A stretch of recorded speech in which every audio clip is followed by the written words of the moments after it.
Hola, un saludo para todos. Mi nombre es Juliana Mejía y junto con mi equipo conformado por Venus Serena Cuesta, Laura Guevara, Alejandro Tarquino y Fernando Peña, vamos a estar hablando acerca de la hermenéutica jurídica y cómo esta es una herramienta de interpretación.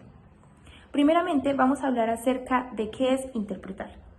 Interpretar hace referencia a la acción de darle un sentido, de otorgarle un significado a determinado aspecto, con el objetivo de que éste pueda ser comprendido de una mejor forma.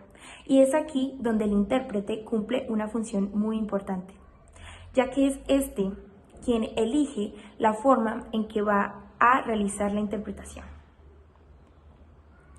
Pero ahora bien, ¿qué es interpretación? La interpretación es el resultado, es el sentido que le fueron conferidos a esos símbolos, palabras, frases, a los que les fueron atribuidos significados. Entrando un poco más en materia, vamos a hablar sobre la interpretación jurídica. Esta es la manera en que se entienden las distintas formas en que la ley puede ser aplicada, teniendo en cuenta las distintas escuelas de interpretación para este proceso.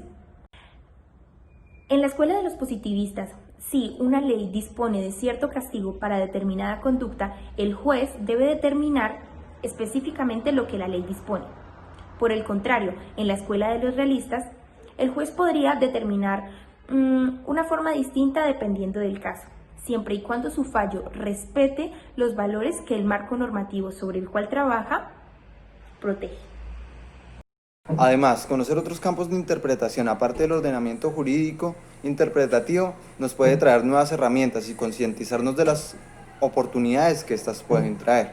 Por esta razón, y tal como lo sugiere Dworkin, encontrar otros esquemas argumentativos, como es el caso del esquema argumentativo artístico y en especial el literario, puede brindarnos herramientas útiles que nos pueden ayudar a llegar a comprensiones que quizás desde la simple interpretación jurídica no hubiéramos podido llegar. Esto en pos de enriquecer la comprensión general del discurso y tener en cuenta trasfondos que quizá antes no hubiéramos tenido. Esta postura destaca, pues además pasamos de la interpretación meramente implícita y literal de los textos jurídicos a otras más profundas e intensas. Además, esto es especialmente importante dentro de la interpretación que deben tener los jueces en el precedente, pues al tener en cuenta otro tipo de interpretaciones, además de la implícita, puede llegar a, como lo denomina Dworkin, la mejor obra de sí misma.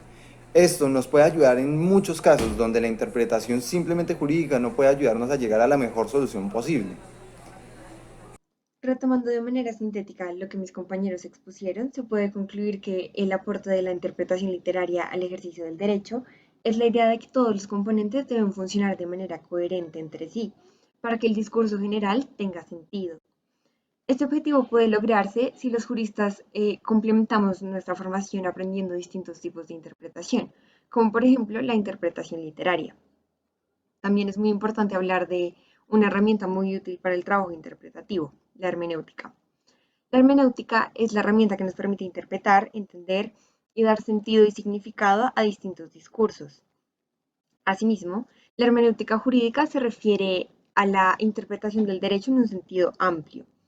Un ejemplo de esto es que los jueces, a pesar de que esto podría parecer algo no deseable en un primer momento, han fallado de manera distinta en casos similares.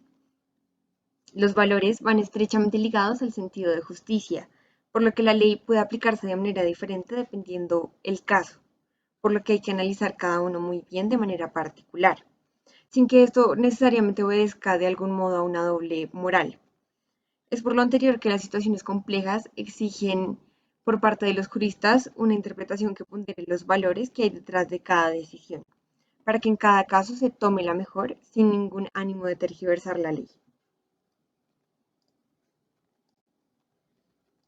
Una vez contestadas las preguntas anteriores acerca de la hermenéutica y de la interpretación, vamos a proceder a hacer el análisis de un debate acerca de si los militares y los policías deberían tener derecho al voto. Este debate se dio en NTN 24 el día 28 de febrero de este mismo año. Definitivamente no.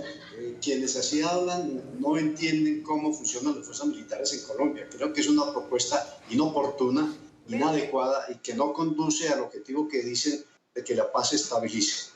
Y la primera falacia que encontramos en este análisis se da en el minuto 2,6, donde el coronel John Marulanda afirma que las personas que consideran que los militares tienen derecho o deberían tener derecho al voto es porque no conocen cómo funcionan realmente las fuerzas militares en Colombia. En este caso nos estamos enfrentando a una falacia de tipo alegato especial. El coronel afirma que las demás personas no entienden el argumento porque no tienen empatía o no conocen del tema. En otras palabras, Marulanda alude a que tanto Ferro como Libero opinan que se debe otorgar el voto a los militares porque realmente no saben cómo funcionan las fuerzas militares en el país. Entendemos además su vocación de servicio para todos los colombianos, pero además entendemos ese talante histórico de ser fuerzas apolíticas. Yo creo que eso se debe preservar así y que sea además un símbolo de la unidad de nuestro país. Adicionalmente, en el minuto 5:28 por parte de nuestro actual presidente Iván Duque, encontramos una falacia argumentativa de tipo apelación a la tradición. En este minuto del video, el presidente de la República afirma que las fuerzas militares han tenido un talante histórico de ser fuerzas apolíticas y por esta misma razón debería conservarse el carácter apolítico de las fuerzas y no otorgarse el derecho al voto a estos militares y policías. Duque insinúa que las fuerzas militares deberían seguir sin poder votar porque de esta manera ha sido durante la tradición de nuestro país y dentro de la historia de nuestro país, sin realmente hacer un análisis de por qué deberían o no deberían otorgarse este derecho al voto a las fuerzas militares. Conociendo por dentro la institución como la conozco, además que estudié ciencia política en la Javeriana, comparando las dos cosas es evidentemente inoportuno que en este momento en que el deterioro de la seguridad es evidente, vamos a poner a nuestros militares a discutir sobre tesis políticas. Y continuando con el tema de las falacias, Marulanda en el minuto 10.7 deja claro que los militares no pueden votar utilizando un argumento de autoridad donde evidencia que ha estado más de 15 años en el ejército y además ha estudiado ciencias políticas en la Universidad de la Javeriana. Por lo tanto, considera inoportuno que los militares voten.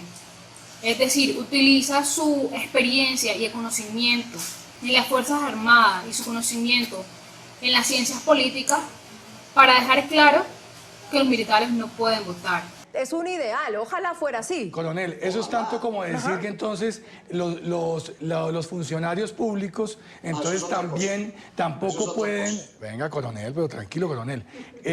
Tampoco pueden entonces votar sencillamente porque entonces es un ideal pensar que una persona que administra justicia, que hace parte de la rama judicial, entonces también quitémosle el derecho al voto. Finalmente, Ferro, desde el minuto 13.37, compara las funciones de un funcionario de la rama judicial o de un ente de control o un representante electoral para decir que entonces estos tampoco deberían votar porque están relacionados directamente con el conteo de votos.